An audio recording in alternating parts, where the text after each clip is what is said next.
Dalam sidang Pengadilan Tipikor Semarang, Jawa Tengah, salah satu saksi mengungkap adanya dugaan aliran dana korupsi ke Gus Miftah. Penyebutan nama pengasuh pondok pesantren Ora Aji itu bermula saat jaksa KPK, Grefik Loserte, memeriksa saksi Deki Martin, mantan pejabat pembuat komitmen PPK proyek jalur ganda kereta api Solo Semarang, JGSS fase 1 yang juga terpidana dalam perkara tersebut. Nama Gus Miftah disebut diduga menerima aliran dana proyek sebesar 100 juta rupiah. Informasi ini menjadi catatan terkait aliran uang sampai sejauh mana. Jaksa KPK akan melaporkannya ke pimpinan untuk menindaklanjuti tentang adanya dugaan aliran uang tersebut. Nah, dari sana kita dapat informasi bahwa uang-uang itu beredar sampai jauh. Salah satunya kepada Gus Miftah. Senilai kurang lebih berapa tadi? 100 juta ya? 100 juta rupiah. Semoga jadi catatan kita semua bahwa uangnya mengalir sampai jauh. Terkait tindakan apa yang kami lakukan, kami belum bisa memutuskan hari ini, kami akan lapor ke pimpinan. Komisi Pemberantasan Korupsi melimpahkan berkas perkara alat bukti dan 4 tersangka kasus dugaan korupsi kuota haji periode 2023-2024. Dalam agenda tersebut, ex-Menteri Agama Yakut Khalil Qomas menyatakan siap menghadapi persidangan. Yakut tiba di Gedung Merah Putih KPK pukul 9 pagi mengenakan rompi tahanan dan borgol di tangan. Dirinya kembali menjalani pemeriksaan setelah masa pembantaran selesai. Dalam kesempatannya, Yakut yang juga didampingi oleh kuasa hukumnya menegaskan berkas perkara telah dilimpahkan penyidik ke JPU. Ia juga menyatakan siap untuk buka-bukaan menjelaskan pembagian kuota haji tambahan yang diperoleh pemerintah Indonesia dari pemerintah Arab Saudi dalam persidangan.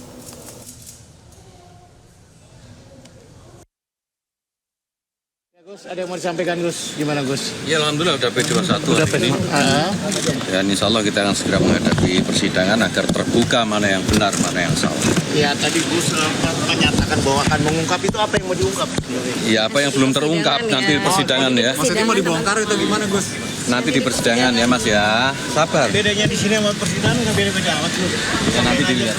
Jadi pembagian yang 10.000 dan 10.000 itu emang sudah termuat nyata di MOU. Nah terkait dengan penyelenggaraan haji kan tidak hanya bisa diputuskan melalui hukum domestik ya. Karena penyelenggaranya atau tuan rumahnya itu adalah Saudi. Nah beliau sudah sampaikan semuanya dan kita siap untuk diuji di persidangan. Gitu. Terima kasih. Untuk pertama kalinya militer Amerika Serikat menggunakan drone laut untuk menyerang Iran. Informasi akan hadir usai jeda berikut ini.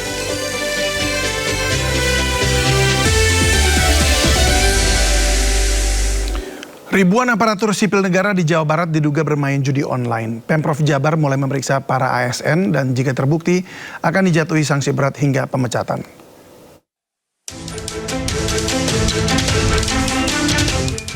Pemerintah Provinsi Jawa Barat mengungkap 2.663 aparatur sipil negara di Jawa Barat diduga bermain judi online. Temuan ini berasal dari laporan Pusat Pelaporan dan Analisis Transaksi Keuangan atau PPATK. Total nilai transaksi judi online yang dilakukan ASN di 27 kabupaten dan kota mencapai 10 miliar rupiah. Bahkan ada ASN yang saldo rekeningnya mencapai 800 juta rupiah dari hasil judi online. Banyak sekali ASN di Jawa Barat, terutama di kota-kota besar ya, di Bekasi, Bandung dan sekitarnya banyak sekali yang terlibat judol.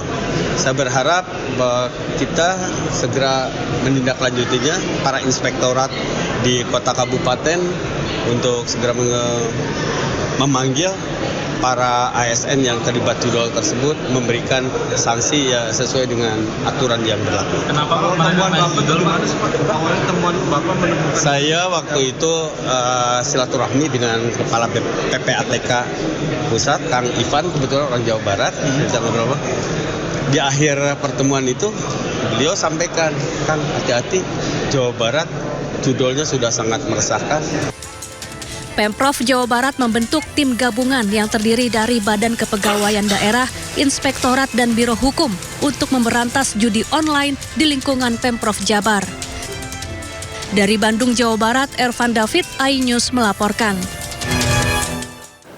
Pemirsa, Bupati Pati Nonaktif Sudewo membantah menerima suap senilai 700 juta rupiah dalam proyek pembangunan jalur rel Dirjen Perkeretaapian Kementerian Perhubungan. Sidang lanjutan dugaan korupsi Bupati Pati Nonaktif Sudewo kembali digelar di Pengadilan Tipikor Semarang, Jawa Tengah. Petugas mengawal ketat jalannya persidangan. Sidang beragendakan keterangan saksi dari pihak jaksa penuntut umum. Sementara itu Sudewo membantah menerima suap sebesar 700 juta rupiah. Alamat KTP, betul? Bahwa Pak Doroke tidak pernah menerima uang 721 juta dari Pak Bernard, artinya saya juga tidak pernah menerima uang itu. Nama Gus Miftah disebut-sebut dalam sidang di Pengadilan Tipikor. JPU membeberkan fakta baru mengenai adanya dugaan aliran dana korupsi ke Gus Miftah. Dalam sidang Pengadilan Tipikor Semarang, Jawa Tengah, salah satu saksi mengungkap adanya dugaan aliran dana korupsi ke Gus Miftah.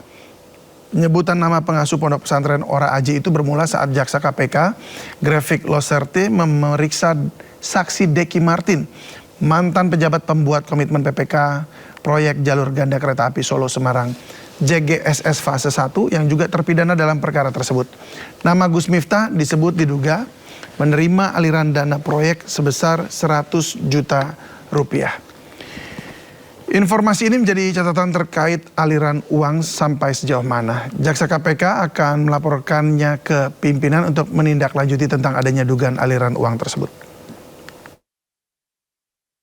Dari sana kita dapat informasi bahwa uang-uang itu beredar sampai jauh. Salah satunya kepada Gus Miftah. Senilai kurang lebih berapa tadi? 100 juta ya? 100 juta rupiah. Semoga itu jadi catatan kita semua bahwa uangnya mengalir sampai jauh. Terkait tindakan apa yang kami lakukan, kami belum bisa memutuskan hari ini, kami akan lapor ke pimpinan. Komisi Pemberantasan Korupsi melimpahkan berkas perkara alat bukti dan 4 tersangka kasus dugaan korupsi kuota haji periode 2023-2024. Dalam agenda tersebut, ex-Menteri Agama Yakut Khalil Qomas menyatakan siap menghadapi persidangan.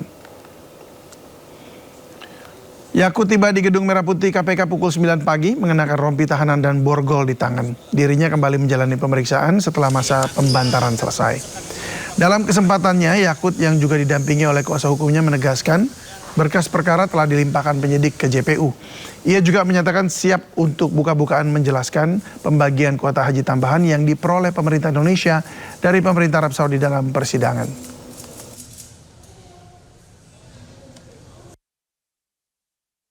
Gus, ada yang mau disampaikan Gus? Gimana Gus? Ya alhamdulillah udah P21 hari ini. Dan insya Allah kita akan segera menghadapi persidangan agar terbuka mana yang benar, mana yang salah. Ya tadi Gus menyatakan bahwa akan mengungkap, itu apa yang mau diungkap? Ya apa yang belum terungkap nanti di persidangan ya. Maksudnya mau dibongkar itu gimana Gus? Nanti di persidangan ya Mas ya. Sabar. Bedanya di sini sama persidangan nggak beda-beda amat Gus. Ya nanti dilihat. Jadi pembagian yang 10.000 dan 10.000 itu emang sudah termuat nyata di MOU. Nah, terkait dengan penyelenggaraan haji kan tidak hanya bisa diputuskan melalui hukum domestik ya, karena penyelenggaranya atau tuan rumahnya itu adalah Saudi. Nah, beliau sudah sampaikan semuanya dan kita siap untuk diuji di persidangan. Gitu. Terima kasih. Untuk pertama kalinya militer Amerika Serikat menggunakan drone laut untuk menyerang Iran. Informasi akan hadir usai jeda berikut ini.